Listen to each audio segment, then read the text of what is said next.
We are a bit behind our schedule, but anyway, I think we went from the top, that is from Europe, down to a specific research institute, which of course is ours. Just to tell you why would research and teaching institutes, so academic institutions be interested in pursuing innovation, and we have the Associate Director of the IQS, which is Professor Carlos Malet, who will be now giving us his views, also institutional views. Professor Malet, please, after you. Dr. Malet.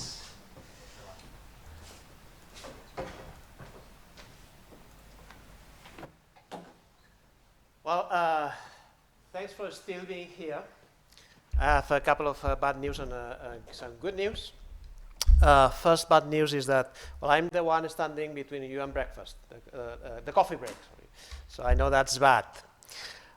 Second, well, I'm not in photonics. I'm an organic chemist by education. I work in my earliest years in carbohydrate chemistry. Then I decided to go to industry, so my profession essentially during the last 20 years has been being a manager.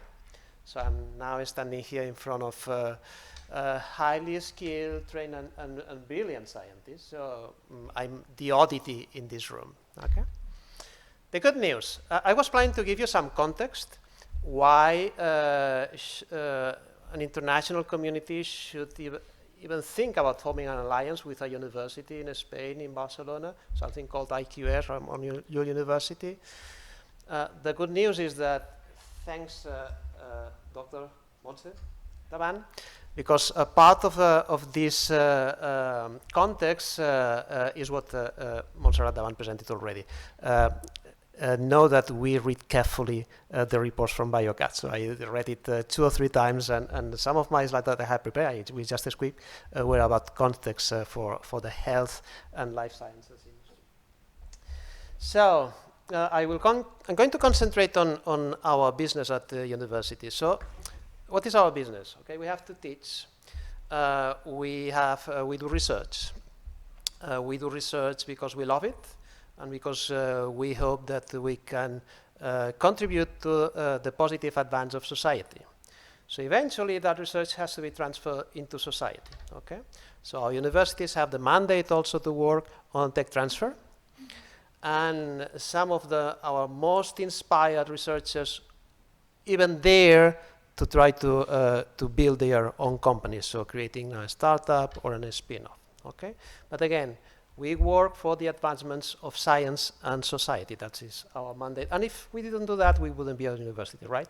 I mean, from a business perspective, I would close research, tech transfer, entrepreneurship, and other things, and this university would be much, much, much more profitable, but it wouldn't be a university, right? Okay. So, health sciences in Catalonia, you've seen that. Skip.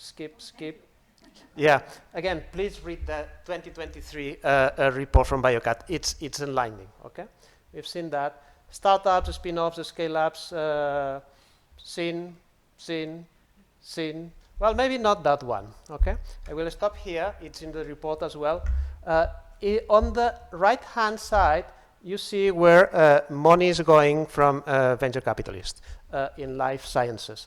So related to what we are talking here, in respiratory systems, in infection and parasitic diseases, we are not at the top. So when it comes to investment from venture capital funds, if they dare to invest in health sciences, which is another issue, because VC funds typically, they try to get a return, an exit in 5 years, 6 years, and multiply the money by 2, 3, or 10 times. So the risky ones that dare to go into health sciences, they invest there.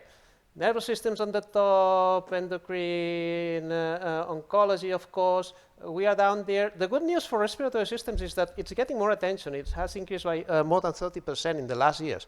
So there is some more capitalists that see a potential in there. So that's some encouraging news. So it's low but growing. That's always very, very, very positive.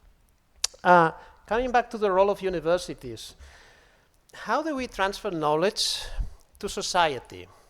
There are direct ways and indirect ways. Sometimes we do it without even knowing it.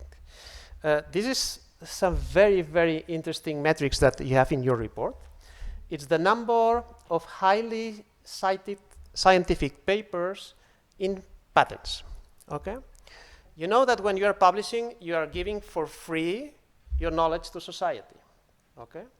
If you want to protect it, to make a business for you, for university, you have to keep it for yourself, patent it, and build families of patents around that. But even if you are publishing something for free, someone will look at that, will look at ways of transforming that into a business, and they will give you the credit, they will cite it to you, okay? So where are we in the Catalonia region, in this ecosystem? Well, in health and life sciences, 50% of the scientific production of Spain is done here, in Catalonia. And 90% of that 50% is done in the region of Barcelona. So we are a group of 7 million people that are creating, I would say, a disproportionate amount of science compared to the population that we are, okay? So this is the number of papers cited in Spain.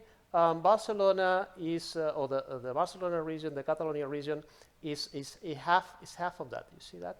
Which is comparable to the amount of cited papers, for instance, in Austria, Denmark, Sweden, and so on, and so on, and so on, which should encourage us. It encourages us to ask for international collaboration and participation, like we are doing. So again, we have the ecosystem, we have companies, we have research centers, and we deliver. So that's the good news. So that was my marketing part, right, Santi? So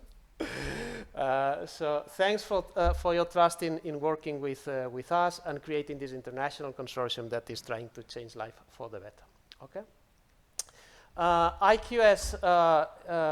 Well, we are a relatively small university center, 2,700 students. We are part of the Ramon Llull University, 20,000 students. We started with chemistry in 1916. We are a diversified university, 350 employees. What I was talking to Dr. Nonell, what is relevant is that 350 employees, we have 136 PhD students, postdocs, and researchers. So close to half of the staff that we have here, we have that in people doing research, in students, pre-doctoral and doctoral students doing research. We have 15 research groups. I have listed here the ones related to health sciences and life sciences. Of course, we have the one you know, okay? We have a group for vascular engineering, a group for pharmaceutical chemistry, working on new drugs and new processes, and we have one group in the frontier of chemical and biology and protein biology, creating new protein targets to cure some diseases, essentially against brain diseases. Yeah? We have the accreditation of the Open of Catalonia and the technical accreditation that says that essentially we have significant or relevant technology that we can develop here. When it comes to transferring that into society in an indirect way, this is through our papers that we give for free. We have a unit of tech transfer that essentially goes to companies, asks for problems, and we try to solve them. And we try to license as much as we can the production, the technical production that we are doing here. And for the ones who dare to go to the next level, which in health sciences, you have to be very brave, right, to do that, to create your own startup or your spin-off. We have a center of entrepreneurship that essentially helps in the first steps. So when you have a relevant technology, have created relevant science, we take you back to square one when it comes to businesses, and we try to transform that into a viable business model. When it comes to finding help, money, and associates, we have enough in our ecosystem. So we connect those scientists that have a technology after they have gone through one of our programs, they have a business model to connect them with people that can provide assistance for acceleration, access to capital, and so on and so on. As a university, when it comes to entrepreneurship, we stop here, mainly here. Incubating the idea, when it comes to acceleration, essentially, is using the ecosystem and connecting our scientists with the ecosystem. So that's it. Thank you very much. I'll try to be short, and I think that the coffee break is ready for you.